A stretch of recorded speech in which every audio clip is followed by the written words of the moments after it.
Jika gula darah anda melebihi 6, makan 1 keping sehari. Jika gula darah anda melebihi 11, makan 2 keping sehari. Selama 7 hari, saluran darah anda akan bersih dan berasa nyaman.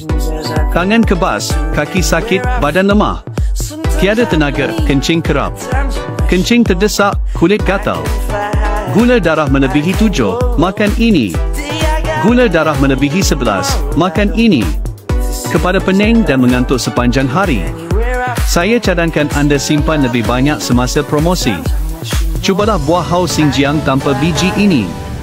Ramai yang tidak tahu buah hau adalah makanan alkali semula jadi.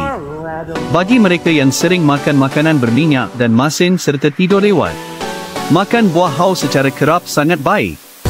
Jadi simpanlah lebih banyak semasa promosi setiap tahun pada masa ini. Kami akan memilih buah hau Golden Star merah besar dari Gunung Yimeng. Dipanggang pada suhu rendah mengikut kaedah tradisional. Mengekalkan nilai pemakanan dan rasa buah asal dengan baik. Rasa masam manis dan lembut. Orang tua dan kanak-kanak suka makan. Belanja 1 sen untuk memperbaiki 2 penunjuk.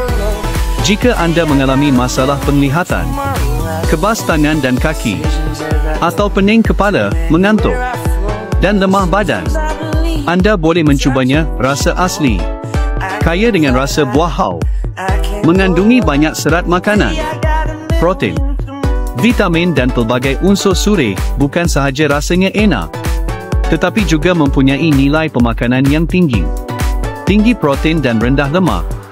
Jika anda makan secara konsisten untuk satu tempoh, anda akan dapat menikmati pernafasan yang lancar, badan yang ringan, dan rasa lega sepenuhnya, sama ada dimakan pada waktu pagi atau sebelum atau selepas makan.